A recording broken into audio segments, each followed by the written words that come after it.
Hello, it's Polish Paul VR, welcome to the channel. We are here today to check out which brand new PlayStation VR2 games we're going to play next week.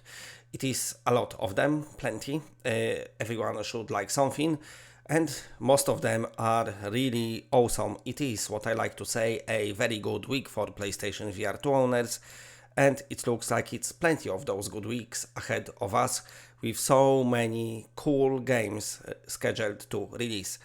But anyway, let's begin from the next week, and we begin from 21st of June.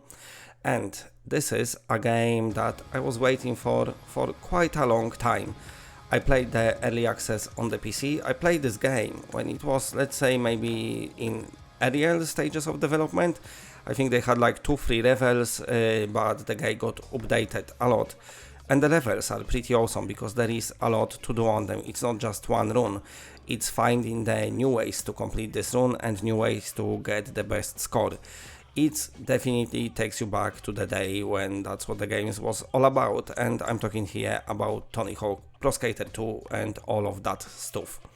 So, VR Skater, a very cool skateboarding game for virtual reality, finally coming to PlayStation VR2, published on PSVR by Perp Games. So another game, we got them a lot to thank for. Now, in this game, you're doing tricks by using your hands. So it might seem weird, of course, because maybe when you're skateboarding, you are using your feet, but of course that wouldn't be quite possible in VR with PSVR2 controllers. But let me tell you, it is a very intuitive system. And it's pretty cool to master. It's one of those which will be easy to pick up, but very hard to master. So awesome release, super hyped for that one. Okay, and now moving on to the another release, and yet another game that PlayStation VR owners was waiting for a very long time. I'm talking here about Hubris. So in this game, you're becoming like this trainee agent, and you suddenly, you're crashing on an alien planet, and then you have to use your wits and skills to kind of escape it. Now, this game got very good notoriety for its great graphics on PC, because it was one of the better looking PC VR games, and even in the trailer you can see why. This game looks beautiful. But also this is a proper story-driven adventure, so it's got nice voice acting, deeper story, let's say, and deeper gameplay mechanics. I think the PC version is about 4 hours to complete, so I'm assuming similar, it's gonna be on PSVR2. You've got some upgrades on PSVR2 as well. The graphics, even though they're great, they're gonna utilize PlayStation VR2 features, which is of course foveated rendering combined with eye tracking, which means they are able to do probably the sharpest version of this game. AI got reworked of your enemies, so combats should feel much more natural. The balancing, they improved that as well, so your easy level is easy, medium is medium, and hard is hard, no surprises there. And all in all, this is going to be the best version of Hubris that is going to be released.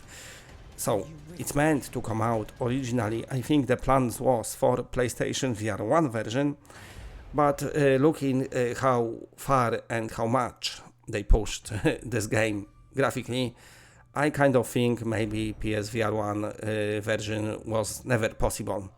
Also, what this game requires is 2 good motion controllers, something what PlayStation VR1 didn't have, and maybe it's the controllers what was the biggest issue. I have no idea, but anyway, finally, eventually, our PSVR2 got released, and the developers was able to port this game pretty fast. We only, like 4 months since PlayStation VR2 launch, and we're getting such a high profile release. So last game with awesome graphics was Red Matter 2, looked beautiful on PSVR2, so I expect Hubris to just look as good as Red Matter 2 did. A bit different type of game, of course. Red Matter all about puzzles, there was some shooting. Hubris maybe few light puzzles, but definitely more shooting and a lot of exploration. But yeah, got positive reviews on PC, you know, people had few issues here and there, but all in all, in general, positive reviews. So hopefully same gonna be the case with PlayStation VR2. Okay, another release, and that is on 22nd as well, and this is for owners of Ragnarok, which is a very cool virtual reality rhythmic game. I think they're doing flat version as well, I don't know how that's gonna work, but anyway, the band what many people wanted, a classic band Sabaton, coming to this game, and that's going to be with you on 22nd of June. With the Sabaton DLC, they adding 6 brand new songs to the game. So this game got already quite an epic soundtrack, and by epic I mean epic metal as well in it, but it's about to get even bigger and better. I didn't play it, but I heard PSVR2 version had some issues with being blurry, so I don't know if that was fixed by now or not, I don't know. But feel free to let me know too in comment section. Of course, graphically Ragnarok is nothing special, but gameplay wise, many of you really appreciate what the developers did.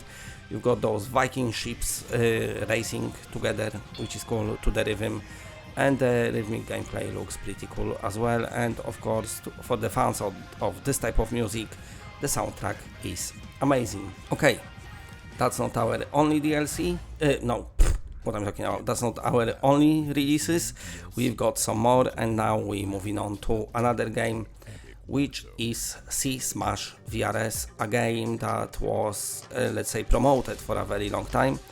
The demo is out now, still out I think. The demo actually did a lot of good for this game, because when the demo launched first, they was utilizing reprojection, which is something, you know, I don't mind. But definitely in the sports title, like what Smash VRS is, the people had few issues with them, so what the developer did, they removed it. You're getting proper smooth frame rate now. Smash VRS is the game, well, Smash was kind of popular on Dreamcast apparently in Japan, and eventually somehow through the emulation or whatever, it's found its way to Europe and US, and it's become like a cult classic. To be honest, I never heard of it until the announcement, but this is something what I can see a lot of Spark fans would appreciate. You know, Project Spark, a very cool esport title on PlayStation VR1, maybe the one that was ahead of its time. So if you like that one, if you want some sport titles, then Smash VRS is definitely something what I advise you pick up, because apart from the single player mode, it also features multiplayer mode. Okay, let me know in the comment section which games you're going to pick up next week. It looks like a very good week for us, so plenty of games to play, which is always nice. Okay, thanks for watching, and of course, as soon as I got some more PlayStation VR2 news, reviews or anything else, I will do your video right away. And for now, that's it. Bye.